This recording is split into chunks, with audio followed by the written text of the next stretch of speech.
Section 129. Criminal force.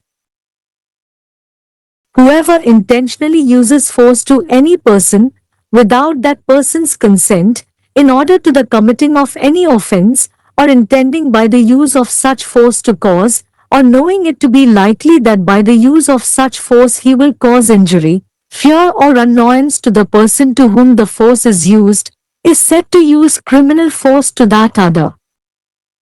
Illustrations. A. Z is sitting in a moored boat on a river. A unfastens the moorings and thus intentionally causes the boat to drift down the stream. Here A intentionally causes motion to Z, and he does this by disposing substances in such a manner that the motion is produced without any other action on any person's part. A has therefore intentionally used force to Z, and if he has done so without Z's consent, in order to the committing of any offense, or intending or knowing it to be likely that this use of force will cause injury, fear or annoyance to Z, has used criminal force to Z. B. Z is riding in a chariot. A lashes Z's horses, and thereby causes them to quicken their pace. Here A has caused change of motion to Z by inducing the animals to change their motion. A has therefore used force to Z, and if A has done this without Z's consent, intending or knowing it to be likely that he may thereby injure, frighten or annoy Z, A has used criminal force to Z. C. Z is riding in a palanquin. A. Intending to rob Z, seizes the pole and stops the palanquin. Here A has caused cessation of motion to Z, and he has done this by his own bodily power. A has therefore used force to Z, and as A has acted thus intentionally, without Z's consent, in order to the commission of an offense. A has used criminal force to Z. D. A intentionally pushes against Z in the street. Here A has by his own bodily power moved his own person so as to bring it into contact with Z. He has therefore intentionally used force to Z, and if he has done so without Z's consent, intending or knowing it to be likely that he may thereby injure, frighten or annoy Z, he has used criminal force to Z. E. A throws a stone, intending or knowing it to be likely that the stone will be thus brought into contact with Z, or with Z's clothes, or with something carried by Z, or that it will strike water and dash up the water against Z's clothes or something carried by Z.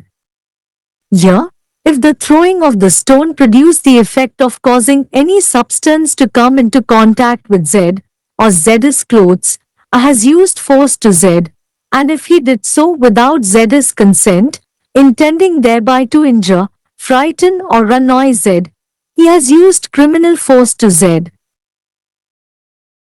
F. A intentionally pulls up a woman's veil. Here A intentionally uses force to her, and if he does so without her consent, intending or knowing it to be likely that he may thereby injure, frighten or annoy her, he has used criminal force to her. G. Z is bathing. A pours into the bath water which he knows to be boiling. Here A intentionally by his own bodily power causes such motion in the boiling water as brings that water into contact with Z, or with other water so situated that such contact must affect Z's sense of feeling, has therefore intentionally used force to Z, and if he has done this without Z's consent, intending or knowing it to be likely that he may thereby cause injury, fear or annoyance to Z, has used criminal force. H. A incites a dog to spring upon Z, without Z's consent. Here, if A intends to cause injury, fear or annoyance to Z, he uses criminal force to Z. பிரிவு 129. குற்றவியல் படை. எந்தவொரு நபருக்கும் வேண்டுமென்றே சக்தியை பயன்படுத்துபவர் அந்த நபரின் அனுமதியின்றி எந்தவொரு குற்றத்தையும் செய்வதற்காக அல்லது அத்தகைய சக்தியை பயன்படுத்துவதன் மூலம் அல்லது அத்தகைய சக்தியை பயன்படுத்துவதன் மூலம் அவர் காயத்தை ஏற்படுத்தக்கூடும் என்பதை அறிந்தால் சக்தி பயன்படுத்தப்படும் நபருக்கு பயம் அல்லது எரிச்சல் அந்த நபருக்கு குற்றவியல் சக்தியை பயன்படுத்துவதாக கூறப்படுகிறது. எடுத்துக்காட்டுகள்: இசட் ஒரு ஆற்றில் கட்டப்பட்ட படகில் அமர்ந்திருக்கிறார். ஒரு மூரிங்ஸை அவிழ்க்கிறது, இதனால் வேண்டுமென்றே படகு ஓடையில் இறங்குகிறது. இங்கே ஒரு வேண்டுமென்றே ஜெட்கு இயக்கத்தை ஏற்படுத்துகிறது, மேலும் எந்தவொரு நபரின் பங்கிலும் வேறு எந்த நடவடிக்கையும் இல்லாமல் இயக்கம் உற்பத்தி செய்யப்படும் வகையில் பொருட்களை அப்புறப்படுத்துவதன் மூலம் அவர் இதை செய்கிறார். எனவே வேண்டுமென்றே ஜெட்கு சக்தியை பயன்படுத்தினார். எந்தவொரு குற்றத்தையும் செய்வதற்காக ஜெட்டின் அனுமதியின்றி அவர் அவ்வாறு செய்திருந்தால் அல்லது இந்த சக்தியை பயன்படுத்துவது ஜெட்க்கு காயம், பயம் அல்லது எரிச்சலை ஏற்படுத்தும் என்று எண்ணி அல்லது அறிந்திருந்தால் ஜெட்கு குற்றவியல் சக்தியை பயன்படுத்தினார். இசட் தேரில் சவாரி செய்கிறார். ஒரு இசட் குதிரைகளை வசைபாடுகிறது, அதன் மூலம் அவர்கள் தங்கள் வேகத்தை விரைவுபடுத்துகிறார்கள். இங்கே ஆனது விலங்குகளின் இயக்கத்தை மாற்ற தூண்டுவதன் மூலம் ஜெட்கு இயக்கத்தை மாற்றியுள்ளது. எனவே ஜெட்கு சக்தியை பயன்படுத்தினார். ஜெட்டின் அனுமதியின்றி இதை செய்திருந்தால் அவர் ஜெட்டை காயப்படுத்தலாம், பயமுறுத்தலாம் அல்லது தொந்தரவு செய்யலாம் என்று எண்ணி அல்லது அறிந்திருந்தால் ஜெட்கு குற்றவியல் சக்தியை பயன்படுத்தினார். ஜெட் ஒரு பல்லக்கில் சவாரி செய்கிறார். ஜெட்டை கொள்ளையடிக்க எண்ணி கம்பத்தை கைப்பற்றி பல்லக்கை நிறுத்துகிறார். இங்கே ஆனது ஜெட்கு இயக்கத்தை நிறுத்தியது, மேலும் அவர் தனது சொந்த உடல் சக்தியால் இதை செய்துள்ளார். எனவே ஜெட்கு சக்தியை பயன்படுத்தியது மற்றும் வேண்டுமென்றே ஜெட்டின் அனுமதியின்றி ஒரு குற்றத்தை ஆணையிடுவதற்காக இவ்வாறு செயல்பட்டது. ஜெட்கு குற்றவியல் சக்தியை பயன்படுத்தினார்.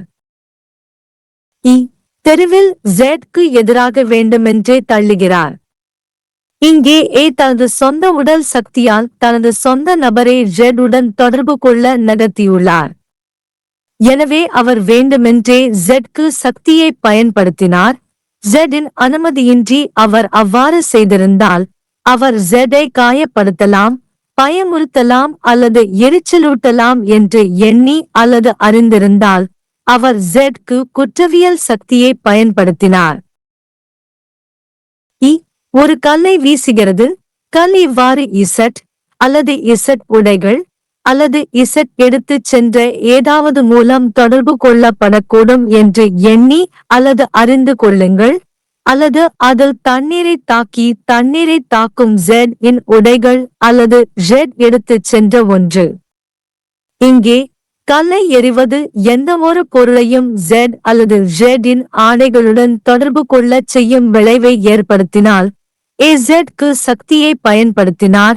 மேலும் அவர் ஜெட்டின் அனுமதியின்றி அவ்வாறு செய்தால் ஜெட்டை காயப்படுத்தவோ பயமுறுத்தவோ அல்லது தொந்தரவு செய்யவோ விரும்பினார். அவர் ஜெட்கு குற்றவியல் சக்தியை பயன்படுத்தினார். ஒரு வேண்டுமென்றே ஒரு பெண்ணின் முக்காடு மேலே இழுக்கிறது. இங்கே ஒரு வேண்டுமென்றே அவரிடம் பலத்தை பயன்படுத்துகிறான்.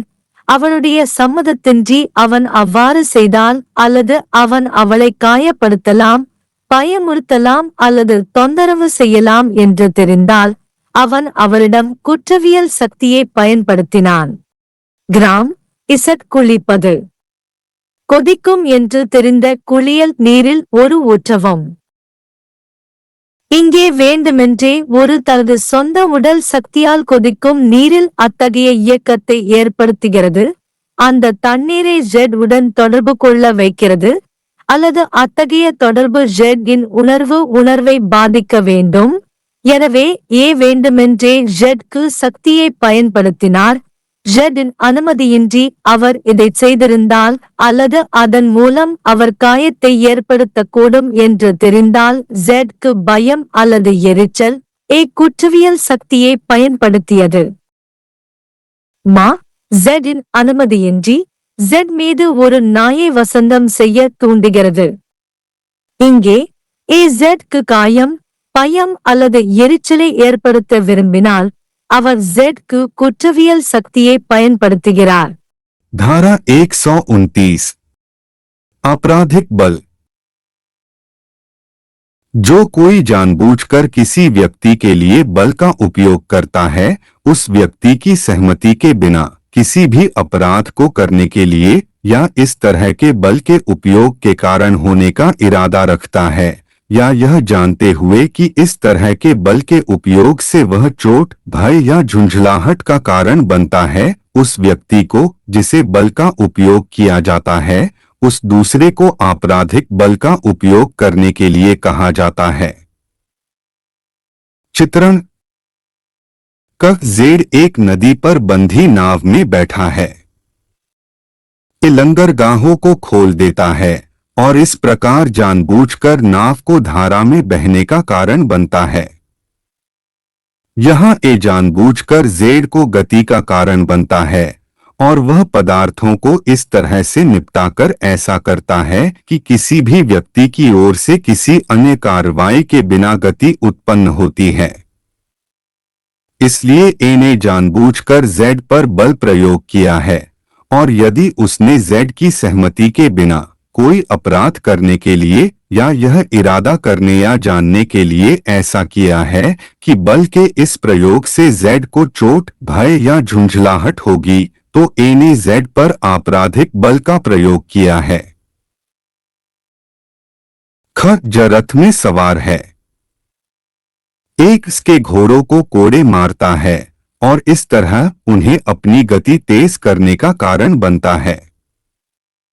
यहाँ ए ने जानवरों को अपनी गति बदलने के लिए प्रेरित करके जेड की गति में परिवर्तन किया है। इसलिए ए ने जेड पर बल प्रयोग किया है, और यदि ए ने जेड की सहमति के बिना ऐसा किया है, यह इरादा या जानना कि वह जेड को घायल, डरा या परेशान कर सकता है, तो ए ने जेड पर आपराधिक बल का प्रयोग किया है। ग जेड पालकी में सवार है।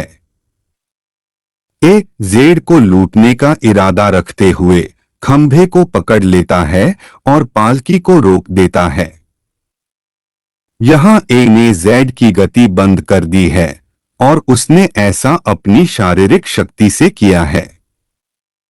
इसलिए ए ने जेड पर बल प्रयोग किया है, और जैसा कि ए ने किसी अपराध को अंजाम देने के लिए जेड की सहमति के बिना जानबूझकर कार्य किया है।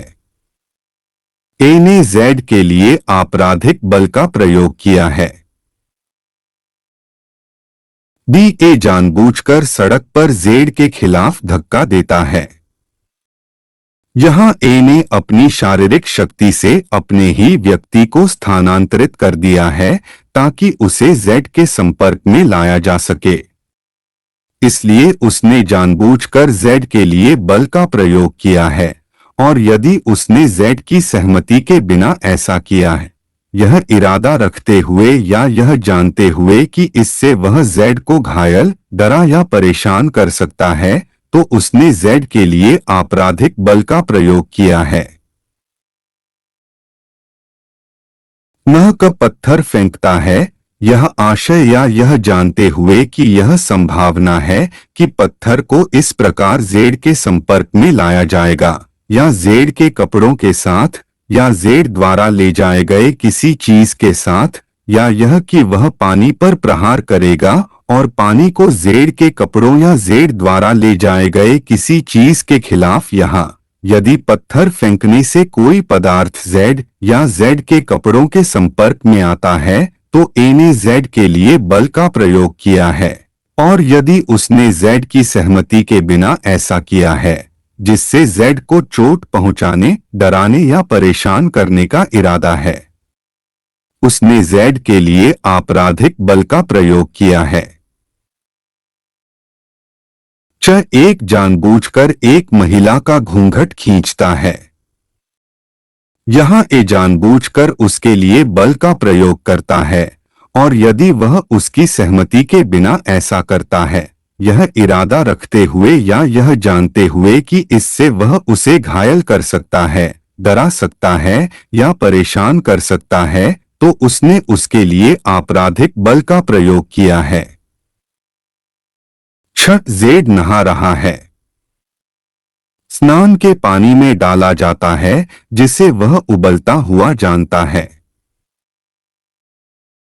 यहाँ ए जानबूझकर अपनी शारीरिक शक्ति से उबलते पानी में ऐसी गति का कारण बनता है जो उस पानी को जेड के संपर्क में लाता है या अन्य पानी के साथ इस तरह स्थित होता है कि इस तरह के संपर्क से जेड की भावना प्रभावित होनी चाहिए। ए ने इसलिए जानबूझकर जेड के लिए बल का इस्तेमाल किया है, और अगर उसने जेड की सहमति के बिना ऐसा किया है तो यह इरादा या यह जानने के लिए कि वह इस तरह से चोट पहुंचा सकता है, जेड ए के प्रति भय या झुंझलाहट ने आपराधिक बल का प्रयोग किया है। जब ए एक कुत्ते को जेड पर वसंत के लिए उकसाता है, जेड की सहमति के बिना। यहाँ यदि ए का इरादा जेड को चोट, भय या झुंझलाहट पैदा करने का है, तो वह जेड के लिए आपराधिक बल का उपयोग करता है।